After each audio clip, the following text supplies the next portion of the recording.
Voilà. C'est pour cela mon abakatia a robé tout coup de tête tout ça ni no kwe. Donc ezali ki besoin bon. Alors ba sirène peut-on boba kende na mai. Bon spécifique na bango ezapeni nini parce que on otangi force, on otangi coup de tête ba sirène siko force na bango ezawa. Alors ce que sirène force na bango ezalaki na voix. Voilà. Donc ceux qui sirène azoloba au kanisa roi azoyemba. Et bazalaki susu makasi na beauté physique. Donc bazalaki na beauté moko na assurance moko boy talaka être humain na être azali surnaturel, être angélique. Basangisi aden na bango. Donc l'agence d'export et d'import Michel Atlantic Shipping et bana ya Canada, bana ya USA, bomitungisa lisusu te. Pour tous vos achats et ventes de voitures, pièces de rechange et les accessoires possibles. Na koti na ba koli na bino na Kinshasa, bomitungisa penza te. Please, bakoya koza koli tina ndako. Pour tout contact, benga Michel Lukadi. Plus 1 508 371 60 43 USA na Canada. Pour la Kinshasa, benga na plus 243 89 551 30 38. Michelo Atlantic Shipping. Yaboye. Bazuwapi.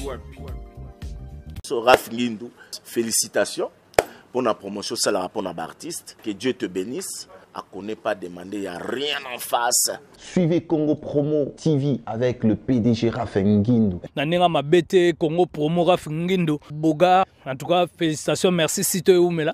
Raf Ngindou, le présentateur de la force créative Congo Promo. Boroto, ça la force militaire de Congo Promo. Et faites comme moi, allez voir Congo Promo, tv5.com. Donc au nom de Jésus-Christ, nous bénissons le Congo Promo. Avec Raf Ngindou, Congo Promo ne tombera jamais. Nicolo Congo Promo nde. Ouais, Balobi Raf Ngindou. Congo Promo toujours, grande puissance. Come on. Congo Promo qui t'orgosse net in a film. Congo Promo, babunda nanango. Raf Ngindou. Congo Promo. What a plus, what a boss là. Congo Promo deux fois avec le boss Raf Ngindou. Il offre bien les jeunes leaders. Artiste na yo. Congo Promo pour la promotion de toute la culture congolaise qui tape.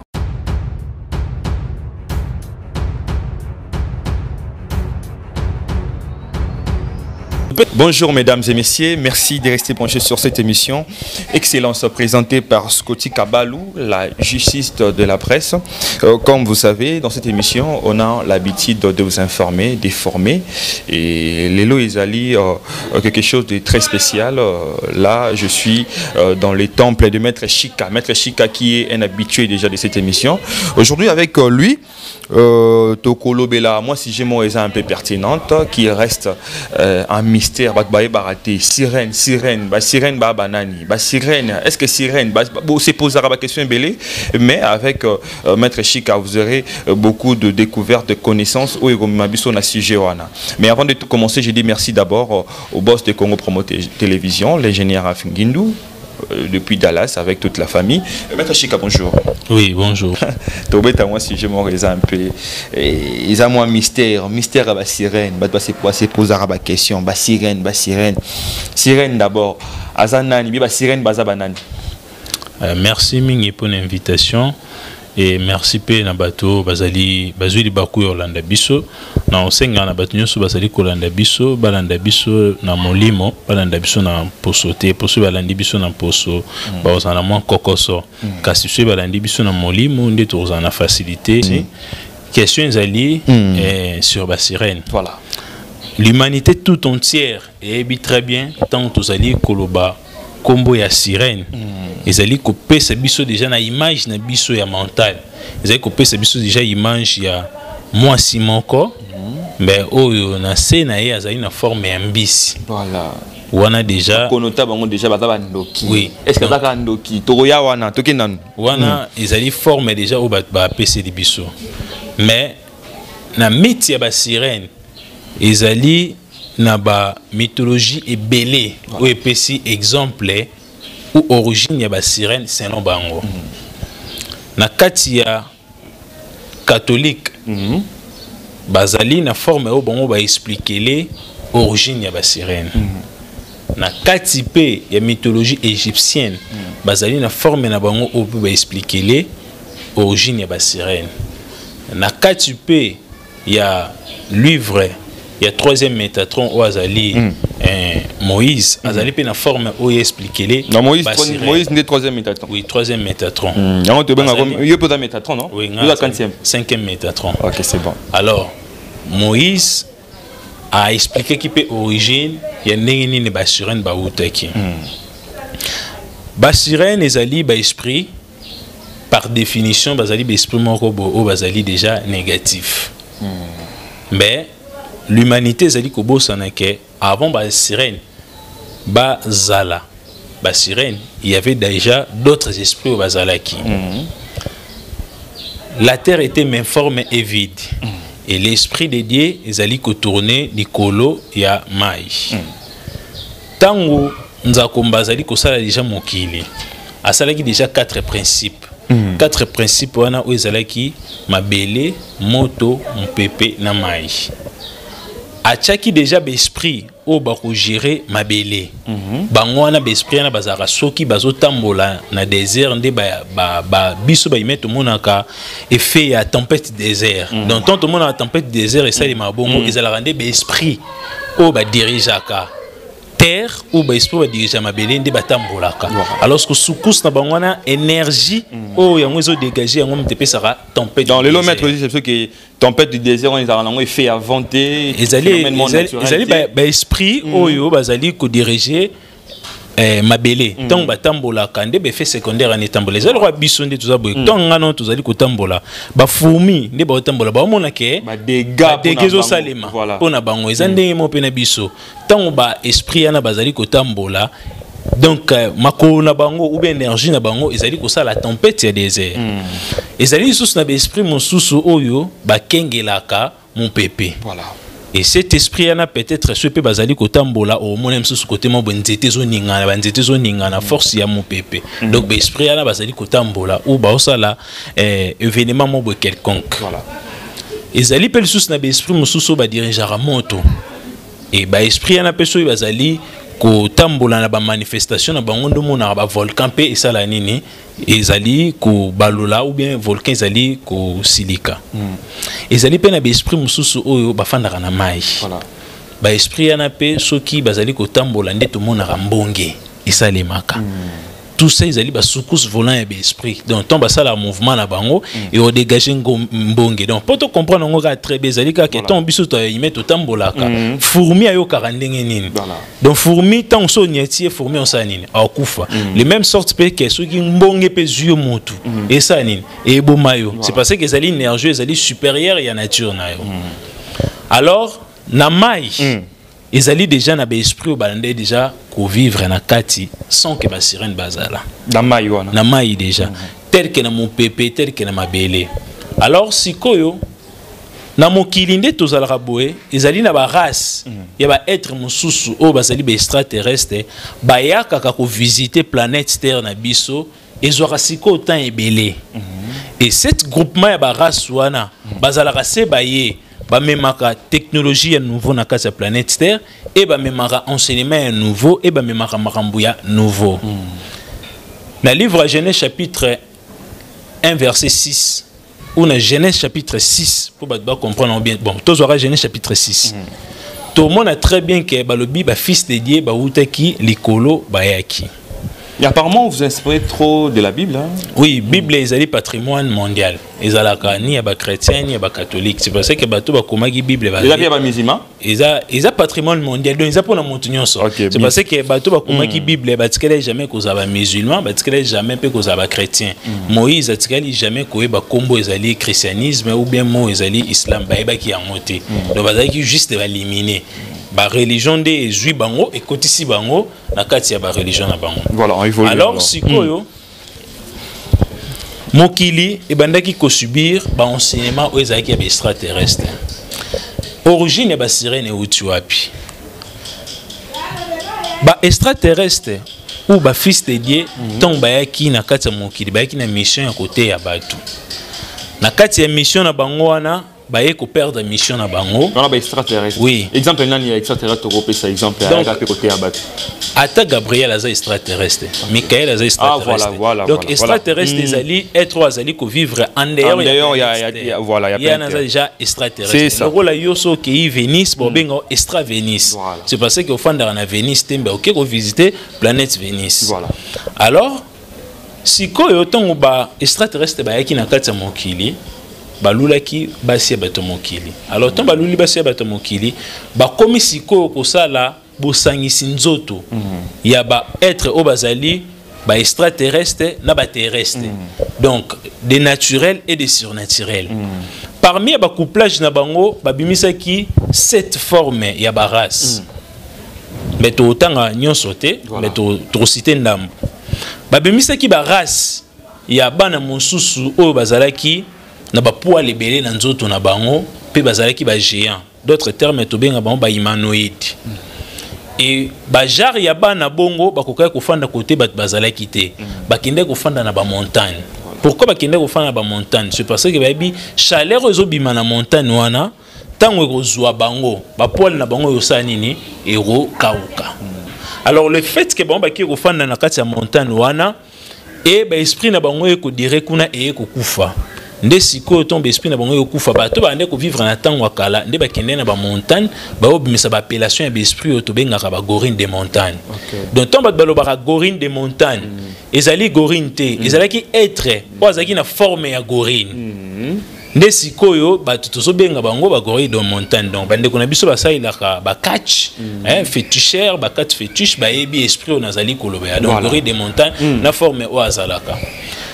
Et lisusu kobimisa parmi ba race ba ebimaki yana ezaki na ba race mususu o babimaki bazalaki moitié homme et bazalaki moitié cheval. Moitié cheval. Voilà. Alors parmi ba être wana mususu ba kotaki na zamba.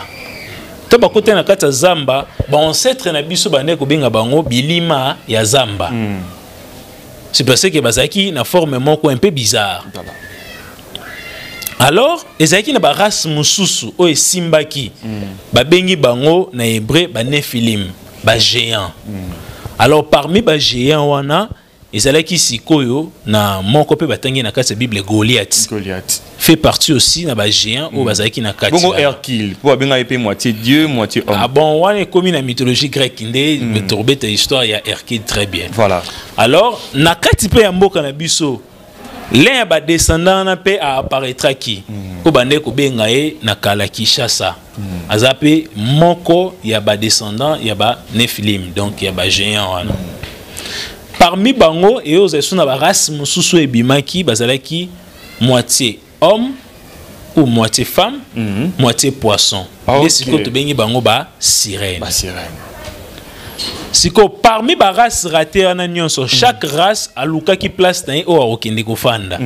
Nde siko ba race o bazaki na poisson, nde siko ba kende ko fanda na mai. Donc ba sirène en général ba fanda na mai. Nde siko ba kende ko fanda na mai. Nde ba bengi bango sikoyo ba sirène. Donc ba opesa bango appellation ba sirène. Ba o ba kende ko fanda na montagne, dikola ba montagne nde ba bengi bango ba gorine de la montagne. Ba o ba kende ki ko fanda na pembeni ya désert po ba misusu bazalaki na makolo roi ba scorpion. Dans un monde baza na 4 pattes ba kende na désert. Nde ba bengi bango les esprits des déserts. Au monara les losoki na ba Maroc, ba Égypte, il y a des gens au ba benga ba esprit des déserts wana pona et intervention na katikati ba makamona ba po esprit des déserts bazara makasi na bitumba. Donc ba on bazaki vraiment très fort. Ba esprit ba kendaki na montagne comme gorine de la montagne. Ba on bazara makasi na coup de tête. C'est pour cela mona ba katière a robé to coup de tête tout ça ni no kwei. Donc ezaki ba esprit bon. Alors ba sirène peton ba kendai na mai. Bon spécifique na bango ils appellent nini parce que on otangeli otangi force on otangi coup de tête ba sirène siko force na bango ezawa. Alors ce que sirène force na bango ezalaki na voix. Voilà. Donc ceux qui sirène azoloba au cancel roi azoyemba. Et bazalaki susu makasi na beauté physique. Donc bazalaki na beauté moko na assurance moko boy talaka être humain na être azali surnaturel être angélique basangisi aden na bango. Donc il peut savoir forme mobo ezalaka toujours différent. Voilà. Alors si parmi baras wana nde ba sirène ba yokende na mai. Mais ba sirène peut-on ba kende na mai. bakendaki pe bakutaki déjà ba esprit mususu o bande déjà ko diriger déjà wana. C'est parce que ce qui na première civilisation ya makasi ya mokili za civilisation babylonienne. Ba babylonien ndem bazaki très fort na astrologie. Mais astrologie babylonienne bazui yango epa ya déesse o babengi Istar. Alors Istar wana azali sirente, mais azali déesse o azali ko vivre na kati ya mokili. Azali esprit féminin, mais azali sirente.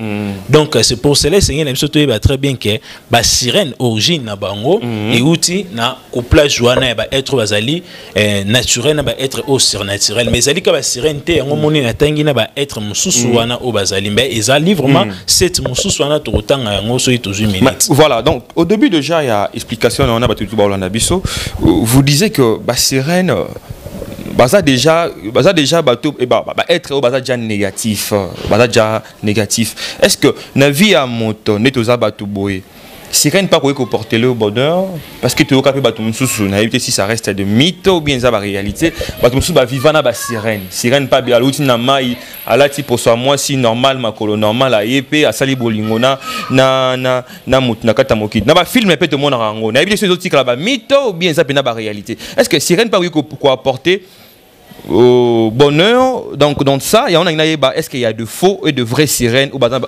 ça ba mission il y a bien ou bien il y a ma bien na kati via moto sirène na originalité na ye azali déjà origine morobo ya principe ya humanité té eza lokola mwana o déjà ba aleki na clonage azali déjà montu morobo azali kotambola déjà en dehors pe ya nature. Or la spiritualité zali ko l'exception totambola na kati ya nature. Sirène na origine zali ko l'exception déjà qu'il y a pas un sirène positif. Voilà. Mais il y a des esprits féminins qui sont positifs. Qui habitent aussi dans l'eau. Bazali. Eau bazali positif. Mais ba sirène bango moko en général so yo ki mutu mo ebisio ke ba sirène bazali positif, c'est qu'il y a pas si différence à la montée. Tant que le bar sirène, moi un sirène apparaître pour nous repérer ses explications, il y a race raté. Mais en dehors, avant la sirène, bah esprit nous déjà existait que bazali la polarité féminine, la polarité bazali masculine. La kati ya mai. Oui. Alors si quoi, na kati il y a monde des esprits et zali na esprit au bazali na positivité, mais bazali esprit à moi aussi. Mais sirène, so moni sirène abimeli okolobate que domaine ba sirène les amitité, domaine ba sirène les vraiment réel. Donc naza na ba explication na ba formule aussi na pe sur ou bien esprit abimé apparaître très peu beaucoup ko solana. Donc mon domaine ba esprit ba sirène de ba bimarana ezali vraiment réel. Ezaka ba sirène té. Même ba esprit ba outa na montagne. Même na ba esprit à désert, ba zwaka tant na bango, il faut azonga lisusu na kata mokili. Si ko ba adopter ba corps physique il y a être humain donc ba sirène ba bimara vraiment la maille et pris ailleurs à l'oki corps ya montu moko azu akei ko ça na yango mission na o ya lingi c'est parce que il y a des missions mususu o être humain akoka ko ça la té et singela bango moko ba sirène ba sa nini ba zo corps ya être humain ba lati yango pe ba sa nini ba bimi ba kei ko ça ni ko ça lango symbole yango mona même mususu ba tu mususu mona o disparition ya corps ya montu moko boy ba sirène bazali na ba stratégie presque belé ba koki ko luka montu azali ko représenter bango ba esi ayibela e corps ya mwana mwasi moko au mona pe mwana mwasi moko ba enlever à mon analyse.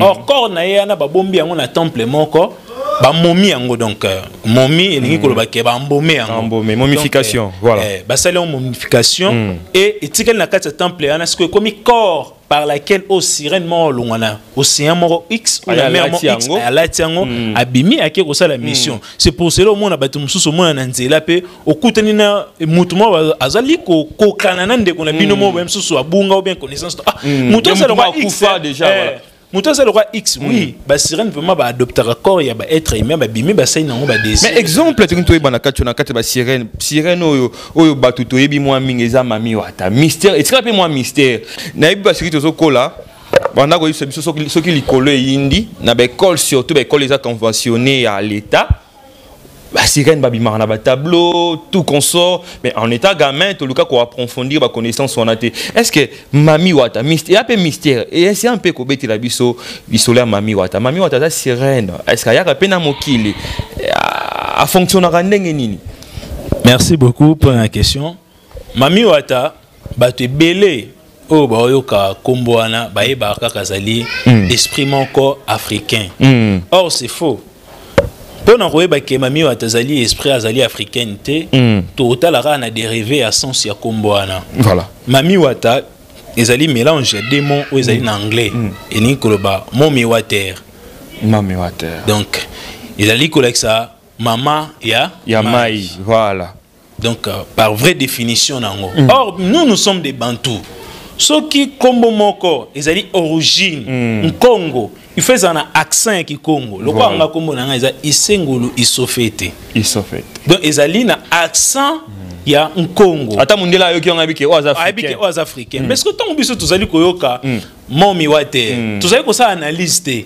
Oh, mais Kombo ana ezali dérivé ni. Donc ezali Kombo ya ba colonisateur nde ba yela ki biso reine négatif na bango. Donc Mami Wata ezali sirène négatif o awuta ki na Mésopotamie ba ye na ye ba imposer biso yango. Alors Nzambe tonga sala mokili na chaque océan nyonso na chaque fleuve atiela ki bato d'esprit positif ya mai, d'esprit positif ya mabele, d'esprit positif ya partout ya 4 éléments de la nature.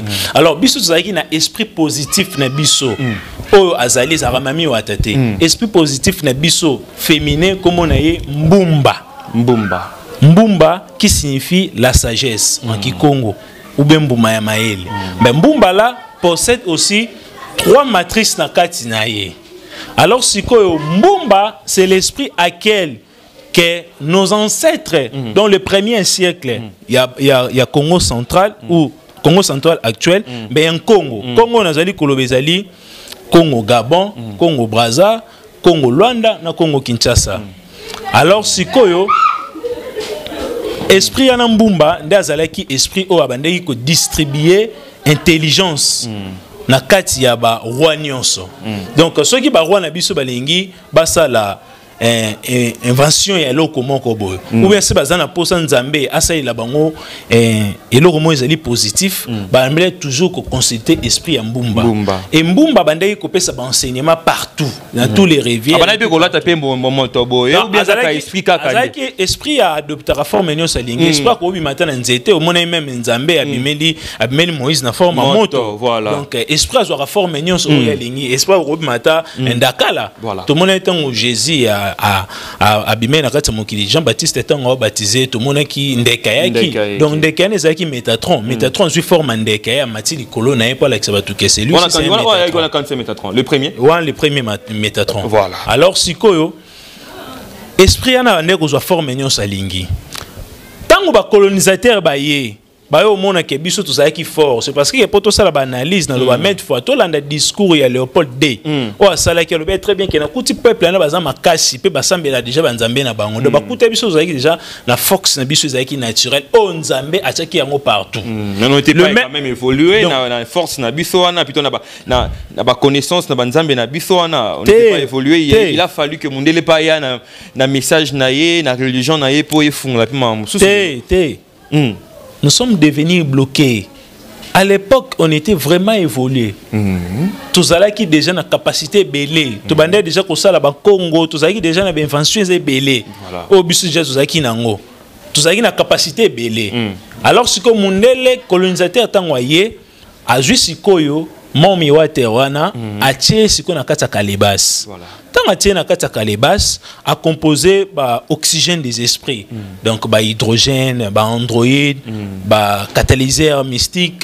Donc Android non le Android de téléphone Android avec un Android qui utile par ba magicien bandé ko utiliser yango pour ba sala ba robot pour ba ba communication ya ba temple moussous. C'est ça qu'on appelle Android dans le domaine abisso mystique. Alors ce que ba sali énergie wana ndesko ba ko bandro boaka yango na kati ya rivière. To ba komi ko boaka yango na kati ya rivière. Esprit négatif bon ba yele biso ya Momi Water et comme ce ko combattre esprit ya mbumba.